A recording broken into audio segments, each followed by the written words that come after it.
National. चलिए खबरों की शुरुआत करेंगे उत्तर प्रदेश की कुछ खास बड़ी खबरों के साथ। नारी शक्ति वंदन बिल पर घमासान बीजेपी का यूपी में पैदल मार्च, वहीं सीएम योगी के नेतृत्व में पदयात्रा, दोनों डिप्टी सीएम भी शामिल, महिला आरक्षण के मुद्दों पर घेराव। तो वहीं आपको बताते चले लखनऊ में नारी शक्ति वंदन बिल को लेकर सियासत अब तेज हो गई है। बीजेपी ने महिला आरक्षण के समर्थन में पैदल मार्च निकाला। इस पदयात्रा का नेतृत्व मुख्यमंत्री योगी आदित्यनाथ ने किया।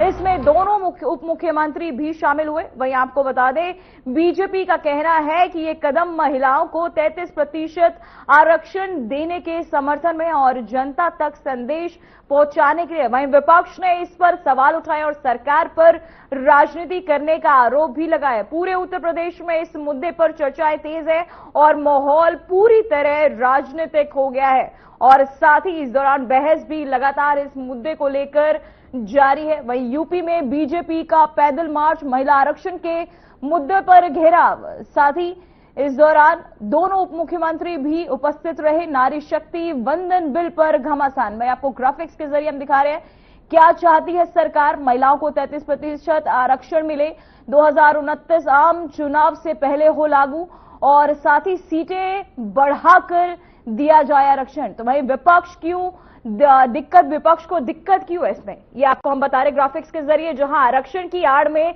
डिलिमिटेशन और आपको साथ ही बता दें घालमेल का भ्रम फैलाने का आरोप, उत्तर भारत की सीटें बढ़ाने की कोशिश।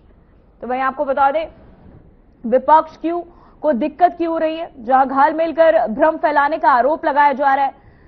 साथ ही आरक्षण की आड़ में डिलिमिटेशन, उत्तर भारत की सीटें बढ़ाने की कोशिश।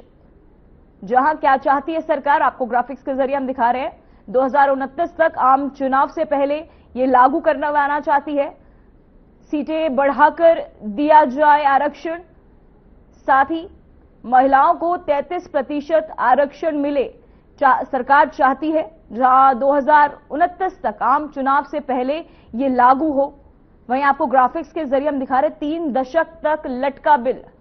12 सितंबर 1996 पहली बार 11वीं लोकसभा में आया, 14 दिसंबर 1998 दूसरी बार 12वीं लोकसभा में आया, आगरा पेट काटने। और साथ ही आपको बता दें दिसंबर 1999 तीसरी बार फिर 13वीं लोकसभा में आया, मई 2008 चौथी बार राज्यसभा में आया, मई 2008 सियासी समिति को भेजा गया, 9 मार्च 2010 रिपोर्ट आने के बाद राज्यसभा में पारित, 9 मार्च 2010 लोकसभा भेजा गया। नारी शक्ति वंदन बिल पर घमासान लगातार तेज है। वहीं आपको ग्राफिक्स के जरिए भी हम दिखा रहे 3 दशक तक लटका ये बिल। मई 2008 में चौथी बार राज्यसभा में आया था, जहां दिसंबर 1999 तीसरी बार फिर 13वीं लोकसभा में आया। वहीं मई 2008 चौथी बार राज्यसभा में आया, मई में 2008 में स्थायी समिति को भेजा गया था, 9 मार्च 2010 रिपोर्ट आने के बाद राज्यसभा से पारित, 9 मार्च 2010 लोकसभा को भेजा। तो वहीं आपको बताते चले नारी शक्ति बिल को लेकर ये लगातार घमासान जो है देखने को मिल रहा है। नारी शक्ति वंदन बिल पर आरक्षण, यूपी में बीजेपी का ये बड़ा पैदल मार्च, जो आपको ग्राफिक्स के जरिए हम लगातार दिखा रहे 3 दशक तक बिल लटका, मई 2008 सियासी समिति को भेजा गया।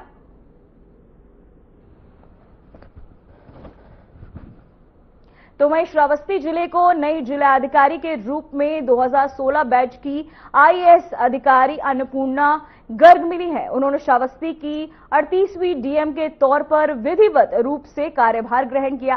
कार्यभार संभालने के बाद उन्हें गॉर्ड ऑफ ऑनर भी दिया गया, जिससे कार्यक्रम औपचारिक माहौल देखने को मिला। वहीं आपको बता दें इससे पहले अन्नपूर्णा गर्ग उत्तर प्रदेश के नियुक्त एवं कार्मिक विभाग में विशेष सचिव के पद पर तैनात थी। उनके श्रावस्ती जिला प्रशासन के वरिष्ठ अधिकारी भी इस दौरान मौजूद थे। तो वहीं अधिकारी शहीद अहमद सहित कई अधिकारियों ने उनका स्वागत किया। नई डीएम से जिले में विकास कार्यों को और गति मिलने की उम्मीद जताई जा रही है।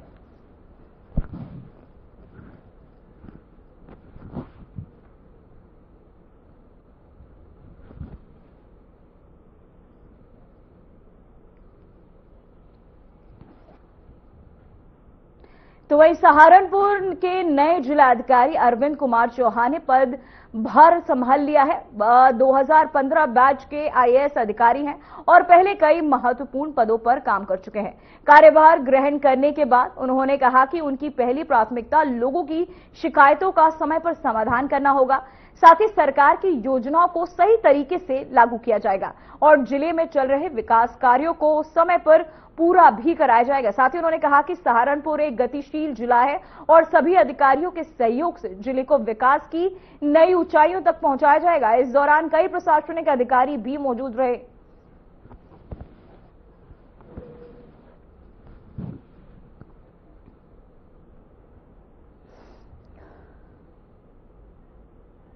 सहारनपुर में मैंने आज जिलाधिकारी के रूप में पदभार ग्रहण किया है।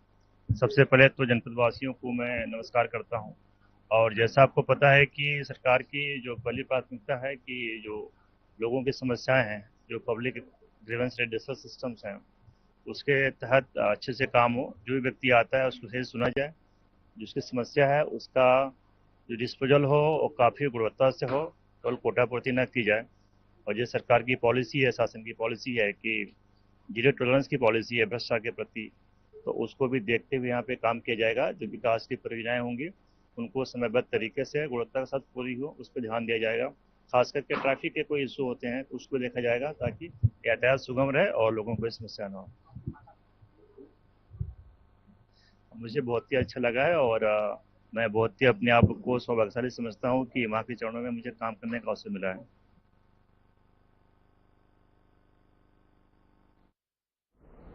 तो वहीं सीतापुर में सड़क किनारे दोबारा ठेले लगाने को लेकर विवाद हो गया।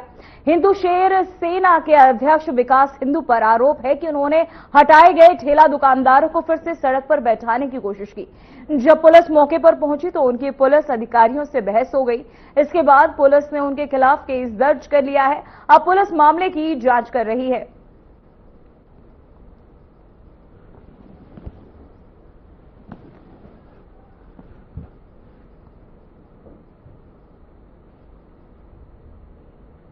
तो वहीं कानपुर के स्वरूप नगर स्थित एमरोल्ड गार्डन में अग्निशमन सेवा सप्ताह 2026 के तहत एक विशेष मॉक ड्रिल आयोजित की जाएगी। इस ड्रिल में बहुमंजिला इमारत में आग लगने की काल्पनिक स्थिति बनाकर फायर ब्रिगेड द्वारा राहत और बचाव कार्यों का लाइव प्रदर्शन किया जाएगा। अग्निशमन विभाग आधुनिक फायर फाइटिंग और रेस्क्यू उपकरणों का भी प्रदर्शन करेगा, जिससे लोगों को आपदा के समय सतर्क रहने और सही कदम उठाने की जानकारी मिल सके। कार्यक्रम में पुलिस आयुक्त कमिश्नरेट कानपुर नगर की उपस्थिति भी प्रस्तावित है। इस आयोजन का उद्देश्य आम जनता को आग से सुरक्षा और बचाव के प्रति जागरूकता बनाना है।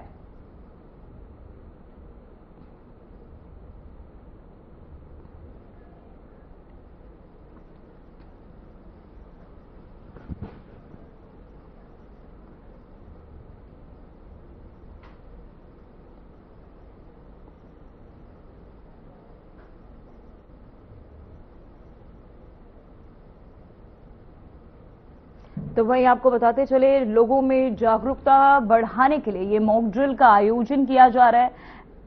एमरोल्ड गार्डन में ये कार्यक्रम आयोजित किया जा रहा है, जहां आधुनिक उपकरणों की जानकारियां लोगों को भी दी जाएंगी। मॉक ड्रिल का आयोजन जिससे लोगों में जागरूकता बढ़ सके। एमरोल्ड गार्डन में ये कार्यक्रम आयोजित किया जाएगा, जहां बहुमंजिला इमारत पर आग लगने के समय किस तरह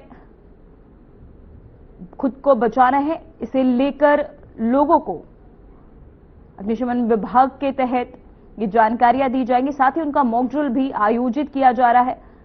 आधुनिक उपकरणों की जानकारियां, जहां मॉक ड्रिल का आयोजन। जैसा आपको अवगत ही है सभी को, जो 14 से 20 तारीख तक का अग्नि सुरक्षा सप्ताह पूरे उत्तर प्रदेश, पूरे भारतवर्ष में मनाया जा रहा है। और इस बार सीपी सर का मैं बहुत धन्यवाद देना चाहूंगा। सर के मार्गदर्शन में, आदेश के क्रम में सर का आदेश ऐसा था कि इस बार जो संवेदनशील भवन है उन्हीं को चिन्हित करके उनमें बहुत मेगा, एक लार्ज स्केल की मॉक ड्रिल की जाए।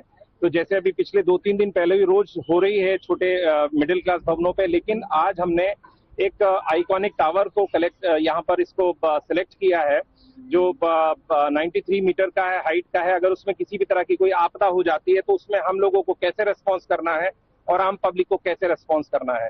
तो जैसा कि सर ने पूरा ब्रीफ किया, हमने भी बीच में पूरा ब्रीफ किया कि फर्स्ट रेस्पॉन्डर पब्लिक है। पब्लिक को फायर सर्विसेज या अदर एजेंसीज के आने तक पूरा रेस्पॉन्ड करना है, किस तरह से घटना को रोके रखना है वो करेंगे, उसका हमें अपेक्षा वो इस तरह से करेंगे।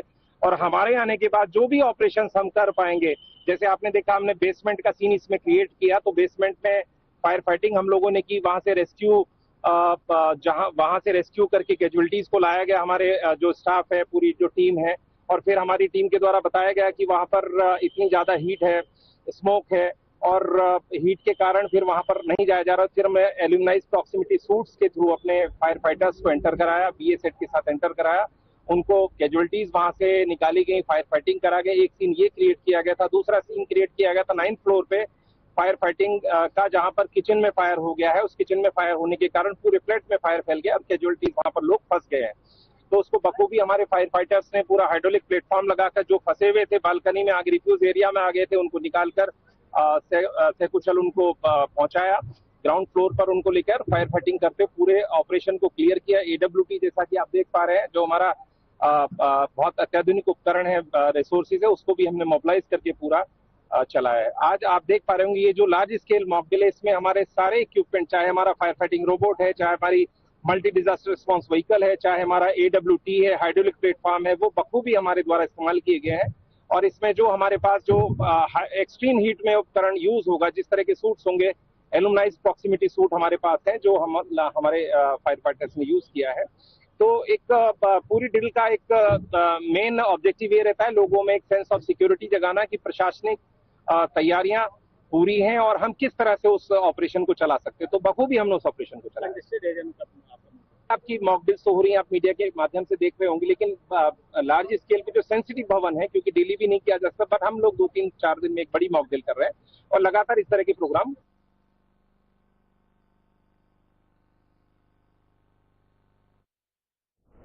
तो वहीं चंदौली में पुलिस ने आधुनिक सर्विलांस और CEIR पोर्टल की मदद से गुम हुए 121 स्मार्टफोन बरामद किए हैं, जिनकी अनुमानित कीमत 36 लाख रुपए है। पुलिस अधीक्षक के नेतृत्व में टीम ने विभिन्न क्षेत्रों से खोए इन मोबाइलों को रिकवर कर उनके असली मालिकों को सौंपा। तकनीक के इस प्रभावी उपयोग और पुलिस की मुस्तैदी ने न केवल चोरी की घटनाओं पर लगाम लगाई है, बल्कि खोए हुए मोबाइल वापस पाकर नागरिकों के चेहरे पर खुशी भी लौटाई है।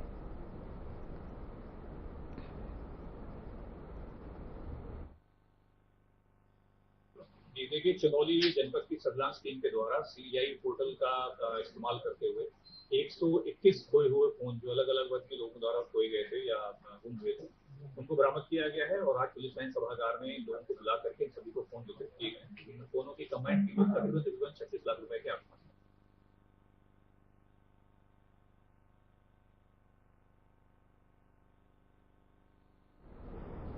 तो वहीं कासगंज पुलिस ने साइबर सेल की मदद से 45 गुम हुए मोबाइल फोन बरामद कर उनके असली मालिकों को वापस सौंप दिया। इन मोबाइल फोन की कुल कीमत करीब 26 लाख रुपए बताई गई है। पुलिस ने CEIR पोर्टल और तकनीक जांच के जरिए दिल्ली, हरियाणा, राजस्थान, मध्य प्रदेश और उत्तर प्रदेश के अलग अलग इलाकों से मोबाइल फोन ट्रेस किए। मोबाइल वापस मिलने पर लोगों ने खुशी जताई और पुलिस का आभार भी व्यक्त किया। इस अभियान में साइबर सेल टीम की अहम भूमिका रही। पुलिस ने लोगों से अपील की है कि मोबाइल गुम होने पर तुरंत शिकायत दर्ज कराएं, ताकि समय रहते फोन को ट्रेस कर वापस दिलाया जा सके।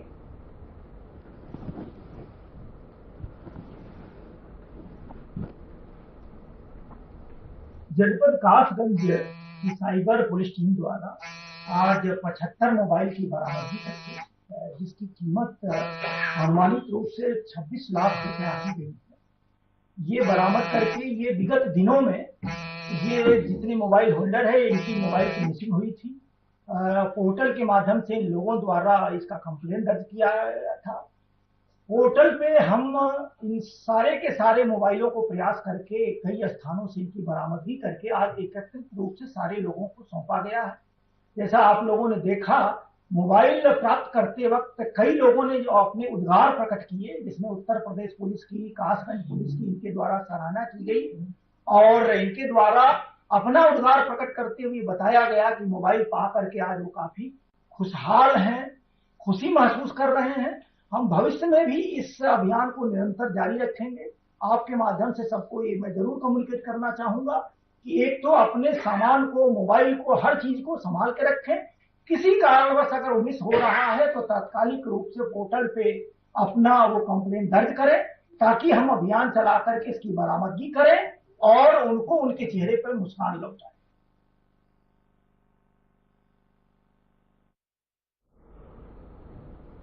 तो वहीं बिजनौर के थाना हेमपुर दीपा क्षेत्र के रावटी गांव में एक शादी समारोह उस वक्त हड़कंप में बदल गया जब मामूली कहासुनी को लेकर फायरिंग हो गई। इस घटना में एक युवक सौरभ को गोली लग गई है, जिससे वह गंभीर रूप से घायल हो गया। घटना के बाद शादी समारोह में अफरा तफरी मच गई और लोग इधर उधर भागने लगे। घायल युवक को तत्काल जिला मेडिकल अस्पताल में भर्ती कराया गया, जहां उसका इलाज जारी है। बताया जा रहा है कि वारदात को अंजाम देने के बाद आरोपी मौके से फरार हो गए। वहीं पुलिस ने मामला दर्ज कर जांच शुरू कर दी और फरार अभियुक्तों की तलाश की जा रही है। वहीं एसपी बिजनौर अभिषेक ने बताया कि मामले की गंभीरता से जांच की जा रही है और जल्द ही आरोपियों को गिरफ्तार कर लिया जाएगा।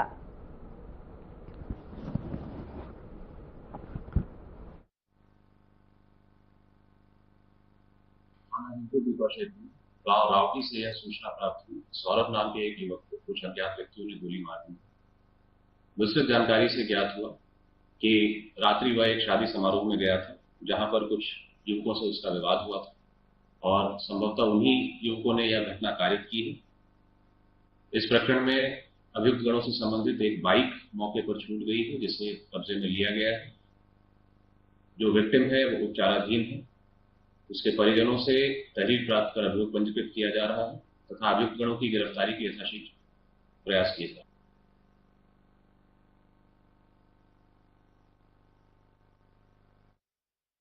तो वहीं चंदौली के कदवा थाना क्षेत्र के तेहरा गांव में हुए फायरिंग और मारपीट मामले में पुलिस ने बड़ी कार्रवाई की। इस घटना में 14 आरोपियों को गिरफ्तार किया गया है। पुलिस ने आरोपियों के पास से एक लाइसेंसी बंदूक और कारतूस भी बरामद किए हैं। जानकारी के मुताबिक ये पूरा विवाद बच्चों के झगड़े और पुरानी रंजिश को लेकर शुरू हुआ था, जो बाद में हिंसक झड़प और फायरिंग में बदल गया। इस घटना में कई लोग घायल हो गए थे, जिन्हें तुरंत इलाज के लिए अस्पताल भेजा गया। कंदवा पुलिस ने त्वरित कार्यवाही करते हुए मुख्य आरोपी सुभाष समेत कुल 14 लोगों को गिरफ्तार किया है। पुलिस अधीक्षक आकाश पटेल ने इस पूरे मामले का खुलासा करते हुए बताया कि सभी आरोपियों के खिलाफ विधिक कार्यवाही जारी है।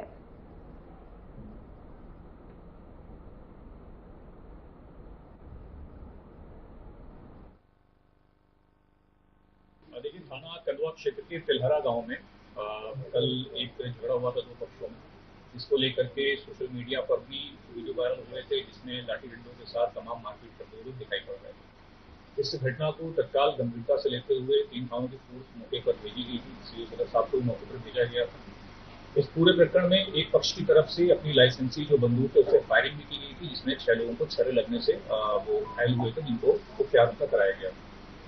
घटना की संवेदनशीलता को देखते हुए और जिस तरीके से पूरा घटनाक्रम घटित हुआ, तो इसके एक दिन पहले 2 पक्षों में हल्की सी हॉटटॉक हुई थी और उसके बाद पूरी तैयारी के साथ अगले दिन ये मनभराई करते हुए मारपीट का प्रयास किया गया। तो इसकी गंभीरता देखते हुए तत्काल हत्या के प्रयास में अभियोग दर्ज कराया गया था और तत्काल की टीम गठित करते हुए घटना से संबंधित लगभग 14 लोगों को पुलिस के द्वारा गिरफ्तार कर लिया गया है। इन सभी को हत्या के प्रयास में ही जेल भेजा जा रहा है, इनका रिमांड बनवाया जाएगा और ये क्लियर मैसेज में देना चाहता हूं बाकी सभी लोगों को कि अगर इस तरीके की कोई भी हरकत करेंगे, कोई भी गुंडई करेंगे, किसी भी हालत में छोड़ा नहीं जाएगा। हल्की धाराओं में मुकदमा नहीं दर्ज होगा, मुकदमा गंभीर धाराओं में दर्ज होगा, आपको जेल भेजा जाएगा और कठोर कार्रवाई की जाएगी। सर, मामला क्या रहा, किस बात को लेकर ये विवाद हुआ? इस प्रकरण में इन 2 पक्षों के बीच में पूर्व में भी विवाद सामने आया था, जिसमें बच्चों का ही झगड़ा था और उसमें प्रकरण में 2025 में एक अभियोग भी दर्ज किया गया। इसके बाद पुनः घटना के एक दिन पहले वापस से इनमें हॉटटॉक हुई थी। कोई ऐसे विशेष बात नहीं हुई थी जिसमें इतनी बड़ी घटना हो, लेकिन पिछली जो मुकदमा था उसके झगड़े को लेकर के और पुनः जो गर्मा गर्मी हुई उस बात को लेकर के कल इनके द्वारा पूर्व सुनियोजित एक साजिश के तहत धावा बोला गया था और मारपीट घटना करी। तो वहीं श्रावस्ती के गिलौला क्षेत्र के नारायणपुर गांव में राप्ती नदी में डूबने से 2 8 साल की बच्चियों की दर्दनाक मौत हो गई। दोनों बच्चियां गांव लौट रही थी, तभी नदी किनारे पैर फिसलने से गहरे पानी में गिर गई। ग्रामीणों ने तुरंत उन्हें बाहर निकाला, लेकिन तब तक उनकी जान जा चुकी थी। हादसे के बाद परिवार में कोहराम मच गया और पूरे गांव में शोक की लहर फैल गई। ग्रामीणों ने प्रशासन पर लापरवाही का आरोप लगाया। उनका कहना है कि नदी किनारे सुरक्षा इंतजाम नहीं है और लगातार कटान से खतरा बढ़ता जा रहा है। लोगों ने सुरक्षा व्यवस्था मजबूत करने की मांग की है।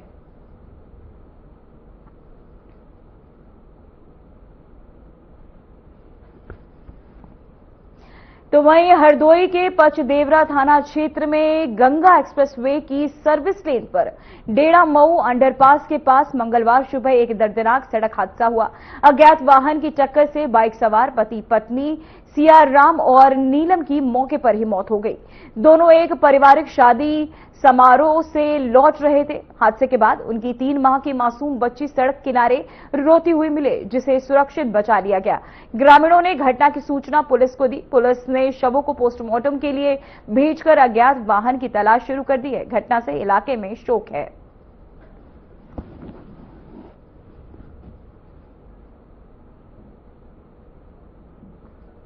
एक्सीडेंट हुआ है, किसकी मौत है और कौन घायल है? कौन? थाना पचदेवरा में आज सुबह 11 बजे के आसपास एक बाइक सवार दंपति की एक अज्ञात वाहन से टक्कर हो गई, जिसमें अज्ञात दंपति की मौत हो गई है, जिसमें एक बच्ची घायल है, जिसे जिला अस्पताल इलाज के लिए भेजा गया है, जहां इलाजरत है।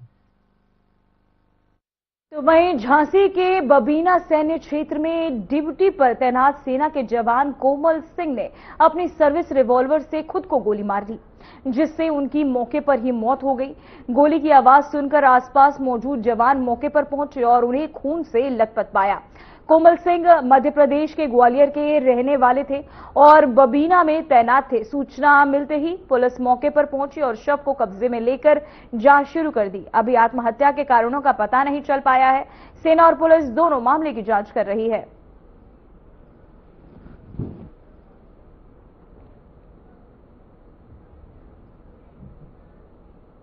फिलहाल उत्तर प्रदेश की खबरों में इतना ही। बने रहिए RNTV नेशनल के साथ। मुझे दीजिए इजाजत। नमस्कार।